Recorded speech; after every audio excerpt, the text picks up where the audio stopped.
இன்னொரு 5 ஆண்டுகளில் தமிழ்நாட்டில் கல்லீரலால் பாதிக்கப்பட்ட நோயாளிகளுடைய எண்ணிக்கை பல லட்சங்களை அல்ல கோடிகளை கூட தொடரக்கூடிய வாய்ப்புகள் இருக்கிறது. ரோட்டோர உணவுகள், மது பழக்கம், புகையிலை பழக்கம், போதை பழக்கம் இவைகளெல்லாம் கல்லீரலை பாதிக்க ஆரம்ப நிலையிலே பாதித்து இருக்கக்கூடிய இந்த கல்லீரல் பாதிப்பை சரி செய்வதற்காக எளிய வைத்திய முறைகளை சொல்லி சென்றிருக்கிறார்கள். திப்பிலி இருக்கிறதே, அதை ஒரு 25 கிராம் எடுத்துக் கொள்ளுங்கள். சீரகத்தை 25 கிராம் எடுத்துக் கொள்ளுங்கள். கரிசாலை பொடி 200 கிராம்.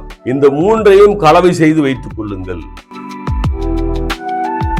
வணக்கம், நான் உங்கள் அல்மா சித்தா வேலாயுதம் பேசுகிறேன். இன்னொரு 5 ஆண்டுகளில் தமிழ்நாட்டில் கல்லீரலால் பாதிக்கப்பட்ட நோயாளிகளுடைய எண்ணிக்கை பல லட்சங்களை அல்ல கோடிகளை கூட தொடரக்கூடிய வாய்ப்புகள் இருக்கிறது.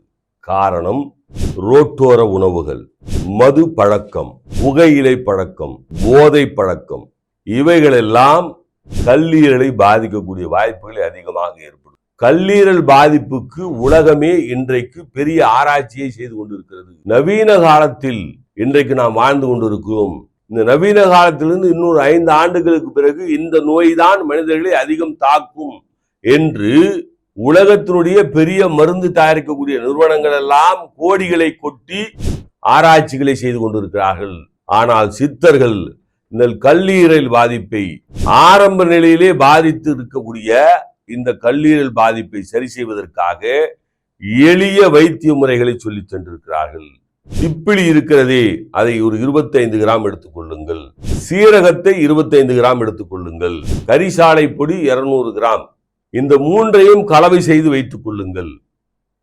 காலை ஒரு தேக்கரண்டி, இரவு ஒரு தேக்கரண்டி உணவுக்கு முன்பாக மோரில் கலந்தோ அல்லது தேனில் கலந்தோ அல்லது வெந்நீரில் கலந்தோ குடித்து வாருங்கள்.